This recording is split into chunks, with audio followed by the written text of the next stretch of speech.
So here we are on the Power Apps dashboard.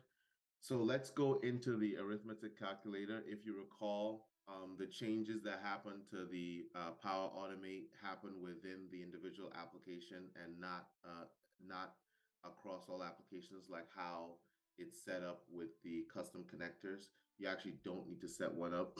It just gets integrated by default. So here we are in the Power App. And if we go into the Automate button, you'll notice something interesting. You'll notice that the math processor is still calling the regular run method. Now, if you recall, when we call the math processor, which is a Power Automate workflow, when we call it, it's expecting values to be passed into it. Now, if we pass values in here, so if we pass 1 and 2, right, you'll notice that this is failing. Why is it failing? Well, it's failing because the the workflow and the definition that we have in here for the workflow is not in sync with the changes that we've made, right? So let's go ahead and update those by refreshing it. So to refresh, all you really have to do is go over to this Power Automate again, right to the place where we added the flow, and just click over there and click refresh. And that should now pull down a newer version. And as you can see now, if I remove this from it, that is going to fail because there's an expectation that a value is passed in, right? So the next question is, well, what do we pass in as a value and how do we pull these in and concatenate them? So we know that we have to pass a value in. The question now is, how do we incorporate the values coming out of these two text fields directly into this, right? So we've seen this already before. We know we can reference variables directly. So we can do txtx, right? And then we can also do txty. Now, the way to do concatenation in the Power Automate platform is not with the plus sign, like how most uh, people coming from C# and the C tree of languages are familiar with. It's to use the ampersand. So the ampersand here and the ampersand here, and that will concatenate this together into one string. And of course, we're splitting them with a comma, which we have been doing all this while. So you add the comma there. And what this should do is pass x comma y down through the environments to the appropriate service or automate workflow and ultimately function. But we're not done yet, right? Because right now, txtx and txty don't have a value.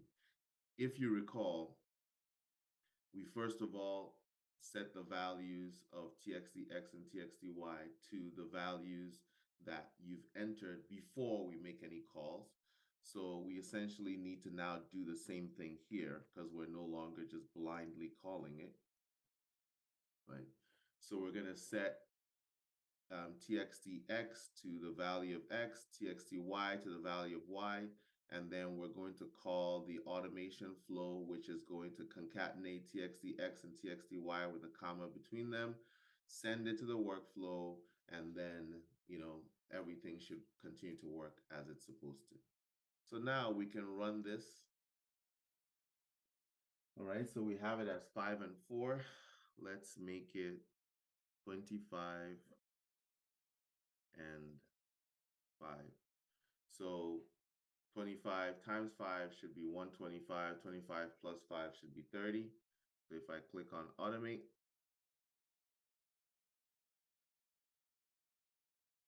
I'm getting 30 and I'm getting 125.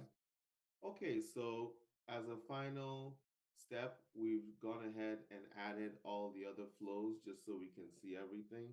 So we have our add, then we have multiply, then we have subtract, and then finally we have divide. And then for each one, we're basically going into Teams and we're posting a message in Teams. And so since we're all set, we should be able to publish it now. And again, remember, you have to publish your Power Apps because it'll use the previous version. And as an example of that, if I actually go here and I open up my trusty arithmetic calculator, so they both look the same, right? But if I put 7 or 8 and I put, let's see, 3, and I run this, it's actually going to crash. Well, why is it crashing? It's crashing because this call automate calls, uh, calls the Power Automate workflow, which we've updated to use to expect a string to come in.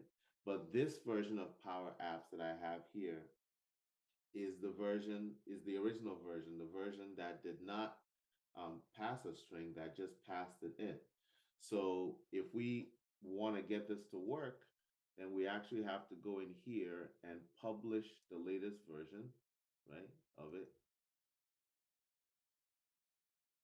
Let's see if this works here. Yep, that's updated. This is taking its time.